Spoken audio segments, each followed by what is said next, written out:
There will be private sector engagement. We're trying to get the highest level of participation from African entrepreneurs, business people, and investors, and to see how we can consolidate that position.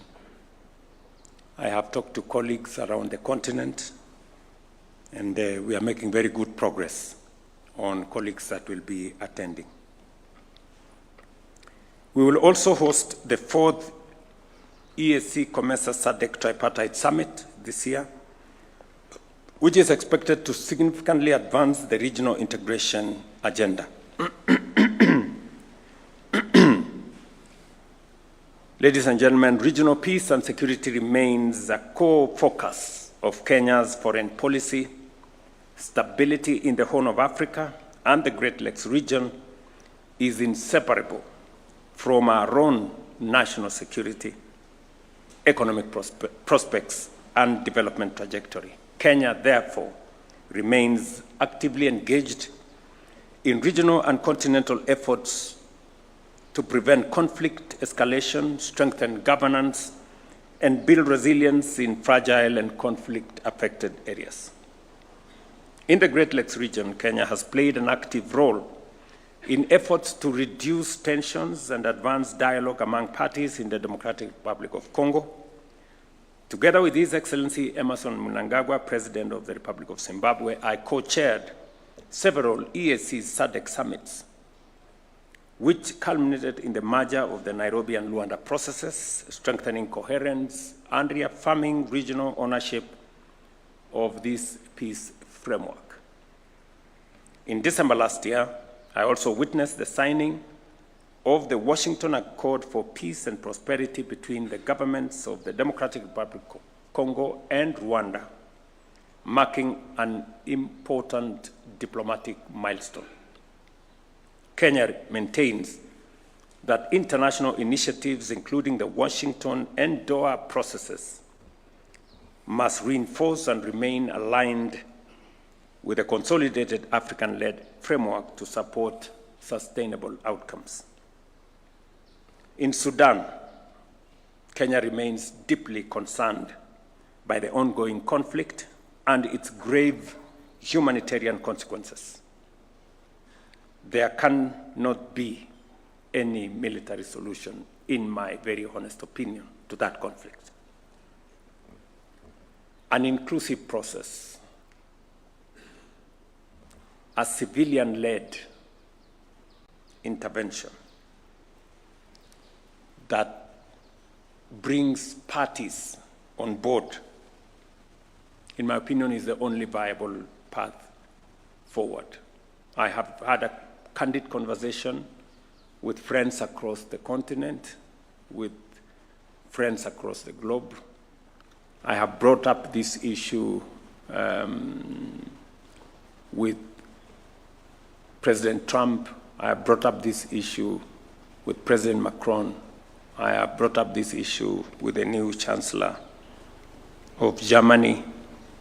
My minister here has been to the UK. We have had many engagements. It is still my and Kenya's concern that the situation in Sudan is grave. It is very serious. And global attention must be focused in Sudan, because what is going on in Sudan is completely inhuman. And the international community must do whatever it takes to make sure that we take charge of that situation. Kenya, we will play our role. We have offered a place for dialogue here in Nairobi. We have offered corridors of humanitarian support where it is needed. We have serviced Sudan in the past from Lokichogio Airport here in Turkana. I have made all that available to the international community, and we will play our part in making sure that we deal with the situation in Sudan. In South Sudan, Kenya reiterates its call to all parties to fully honor their commitments under the revitalized peace agreement.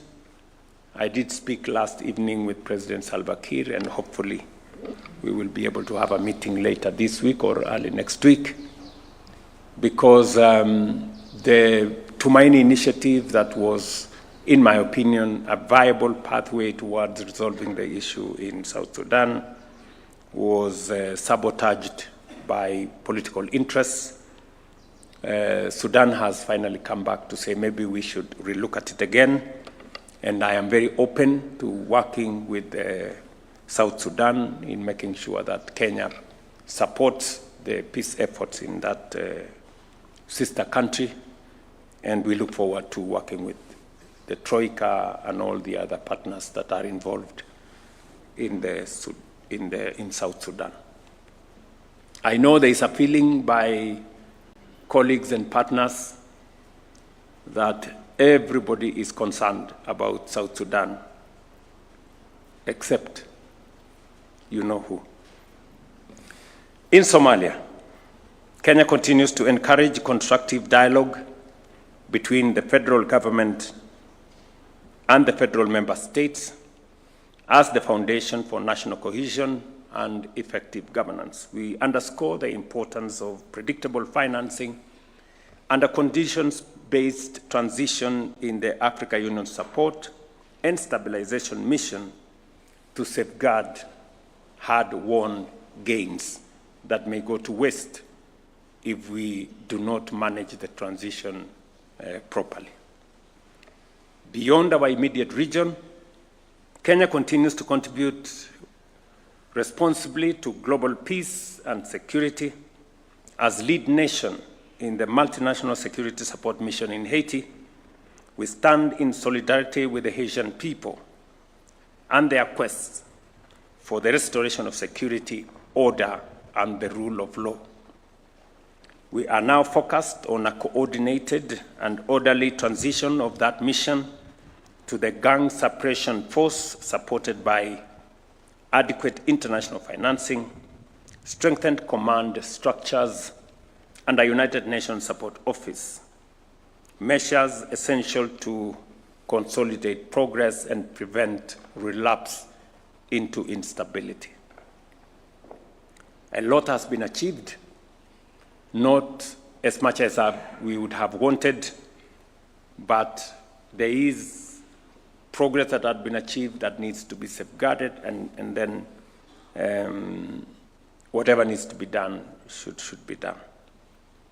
In 2025, ladies and gentlemen, Kenya played an active and constructive role in global efforts to reform development financing, strengthen peace operations, and advance sustainable development in a manner that is inclusive, equitable, and responsive to contemporary realities.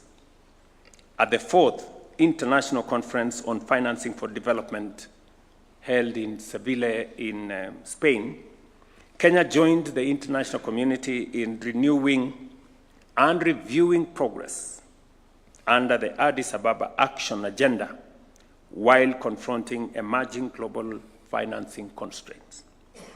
Our engagement underscored the urgent need to reform the global financing architecture to better support domestic resource mobilization, sustainable debt management, and the mobilization of private capital for development. At the same time, Kenya's commitment to global environmental governance was demonstrated during the 7th session of the United Nations Environmental Assembly, held here in Nairobi, where Kenya called for the translation of global declarations, including the outcomes of COP30, into concrete action addressing climate change, biodiversity loss, and pollution in ways that are visible in people's lives and protective of future generations. Our leadership in environmental diplomacy also extends to ocean governance. The ratification of the agreement on the conservation and sustainable use of marine biological diversity of areas beyond national jurisdiction reaffirms our commitment to rules-based multilateralism, ocean sustainability, and the protection of global commons.